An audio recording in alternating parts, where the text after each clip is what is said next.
بسم اللہ الرحمن الرحیم۔ السلام علیکم پیارے ناظرین، اگر آپ جاننا چاہتے ہیں کہ ہمیں ہارٹ اٹیک کیوں ہوتا ہے، ہمیں نماز میں آسمان کی طرف دیکھنے کی نبی کریم صلی اللہ علیہ وآلہ وسلم نے کیوں منع فرمایا اور مسواک کے کیا فائدے ہیں، یہ تمام باتیں ہم آپ کو قرآن و حدیث اور سائنس کی روشنی میں بتائیں گے۔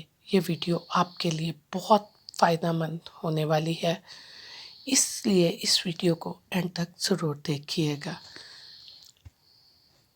ہم سب جانتے ہیں کہ کلام مجید ایک مکمل ضابطۂ حیات ہے اور اس کی تشریح و تفسیر حیات طیبہ رسول اللہ صلی اللہ علیہ وآلہ وسلم ہے۔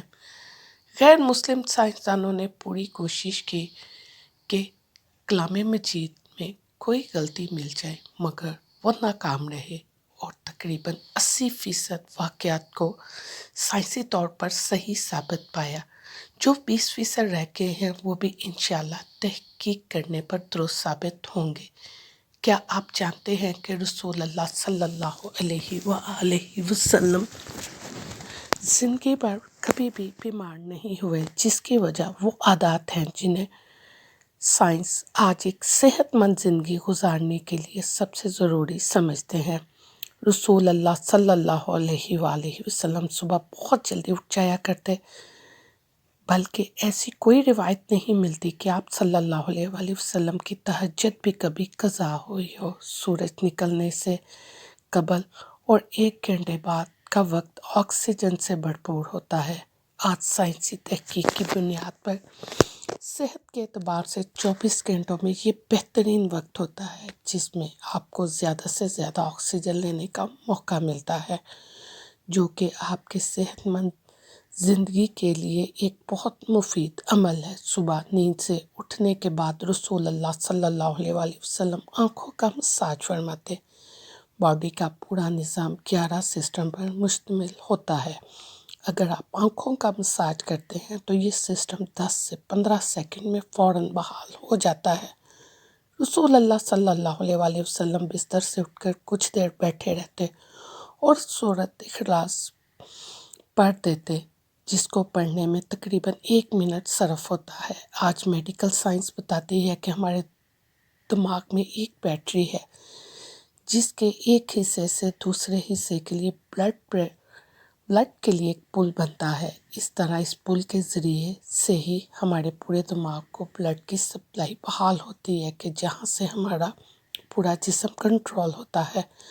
اگر کوئی شخص صبح بیدار ہونے پر اچانک اٹھ کر چل دے جبکہ ابھی برین میں بلڈ کی سپلائی بحال نہیں ہوئی تو ایک شخص کو برین ہیمریج ہو سکتا ہے یا پھر وہ برین کی کئی دوسرے پیچیدہ مسائل کا شکار ہو سکتا ہے۔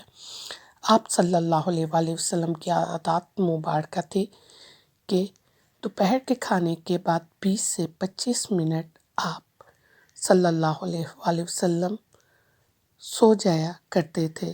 اس کا فائدہ یہ ہے کہ تقریباً 68% افراد میں جب وہ لنچ کرتے ہیں تو ان کا معدہ تھوڑی مقدار میں الکحل پیدا کرتا ہے۔ ایسے میں اگر انسان چل پھر رہا ہو تو وہ چکرا کر گر سکتا ہے یا اس پر خمار کی کیفیت طاری ہو سکتی ہے۔ یہی سبب ہے کہ آپ ہمیشہ دوپہر کے کھانے کے بعد اپنے آپ کو تھوڑا بھوجل محسوس کرتے ہیں۔ اگر ہم کچھ دیر لیٹ جائیں تو الکحل سے پیدا ہونے والے خمار کا ذہن پر زیادہ دباؤ نہیں آئے گا اور وہ باڈی فنکشنز کے لیے زیادہ فعال رہے گا اور ہم کسی بھی طرح کے حادثے سے بچ سکیں گے، کیونکہ یہ بات آج تحقیق سے ثابت شدہ ہے۔ اسی لیے دنیا بھر کے ممالک میں 1 سے 3 بجے تک دوپہر کا وقفہ کیا جاتا ہے تاکہ لوگ لنچ کے بعد کچھ دیر کی اولا کاٹ سکیں۔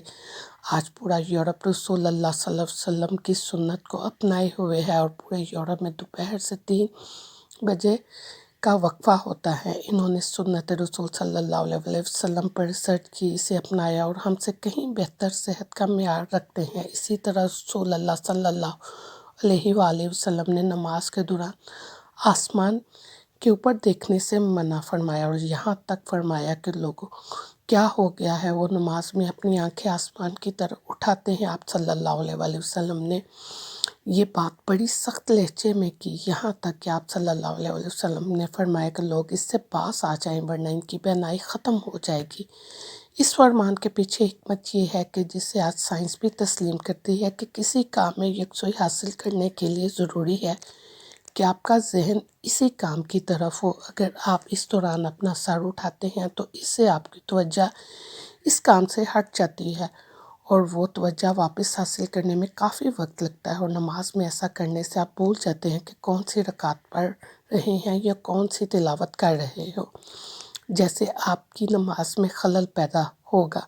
رسول اللہ صلی اللہ علیہ وسلم کبھی بھی کھانے کے بعد پانی نہ پیتے۔ آج علم و تحقیق سے جو باتیں سامنے آئی ہیں ان سے پتہ چلتا ہے کہ سنت مبارکہ پر عمل نہ کرنے کے اس قدر نقصانات ہیں کہ گمان میں بھی نہیں کیا جا سکتا ہے۔ جب ہم کھانے کے بعد پانی پیتے ہیں تو کھانے میں جس قدر بھی فیٹس ہوتے ہیں وہ کھانے سے نکل کر معدے کے اوپر والے حصے کی طرف آتے ہیں۔ باقی کھانا ہاضمے کے دوسرے مرحلے کے لیے چھوٹی آنت میں چلا جاتا ہے، اور اسی طرح معدے میں رہ جانے والے فیٹ اور پروٹین معدے میں انتہائی نقصان دہ گیسز پیدا کرتے ہیں، جبکہ ان سب کو کھانے کے ساتھ مکس ہو کر نظام انہضام کے اگلے مرحلے میں جانا تھا۔ ہم نے پانی پی لیا یا فروٹ کھا لیا تو یہ ہماری صحت کی بربادی کے لیے معدے میں ہی رہ گئے۔ ایک حدیث رسول اللہ صلی اللہ علیہ وسلم کا مفہوم ہے کہ اگر کھانا کھا لینے کے بعد پانی کی حاجت ہو تو محض چند گھونٹ لے لو اور اس کے بعد روٹی کا ایک لقمہ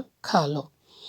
جاپانی ریسرچ ہے کہ کھانے کے بعد پانی پینے سے جو فیٹ اوپر آ رہے تھے، آپ نے جو بعد میں لقمہ لے لیا وہ فیٹس کے اوپر آنے کا سلسلہ نہ صرف وہیں رک جاتا ہے بلکہ وہ دوبارہ غذا کا حصہ بن جاتے ہیں۔ اسی لیے کھانا کھانے کے بعد پانی ہرگز نہیں پینا چاہیے، جو پیٹ میں نہ صرف گیسز، تیزابیت اور بد ہضمی کا باعث بنتے بلکہ دل کے بھی بہت سے امراض کا تعلق بھی اسی سنت مبارکہ پر عمل نہ کرنے کے سبب سے ہی ہے۔ رسول اللہ صلی اللہ علیہ وسلم ہر نماز سے پہلے اور رات سونے سے پہلے مسواک ضرور کرتے۔ رسول اللہ صلی اللہ علیہ وسلم نے مسواک کی اس حد تک تلقین فرمائی کہ ایک موقع پر فرمایا، اگر امت پر بھاری نہ ہوتا تو میں امت پر مسواک کو فرض کرا دیتا۔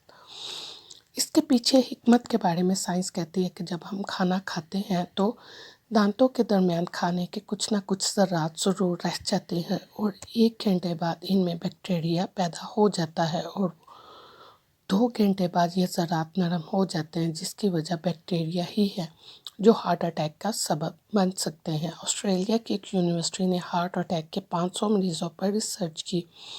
انہوں نے جہاں اور بہت سی وجوہات بیان کی، وہاں ایک وجہ یہ بھی تھی کہ یہ لوگ ٹوتھ برش کرنے کے بعد جس کے سبب ان کے دانتوں پر جمے میل کا پیٹ میں اتنا اضافہ ہوا کہ وہ ہارٹ کی آرٹریز کو بلاک کرنے کا سبب بنا۔ آج ہم سائنسی تحقیق پر بہت یقین رکھتے ہیں کہ ہم اس انتظار میں ہیں کہ سائنس رسول اللہ صلی اللہ علیہ وسلم کی سنت مبارکہ کو پروف کریں تو ہم اللہ کے رسول کی سنتوں پر عمل کرنا شروع کریں۔ حقیقت یہ ہے کہ سائنس رسول اللہ صلی اللہ علیہ وسلم کی سنتوں سے بہت پیچھے ہے۔ ویڈیو کو آخر میں ایک بار درود شریف پڑھیں۔ ملتے ہیں ایک اور ویڈیو میں، تب تک کے لیے اللہ حافظ، اور دعاؤں میں ہمیں بھی ضرور یاد رکھیے گا کیونکہ ہمیں آپ کی دعاؤں کی بہت ضرورت ہے۔ یہاں تک بنے رہنے کے لیے میں آپ کی دل سے شکر گزار ہوں۔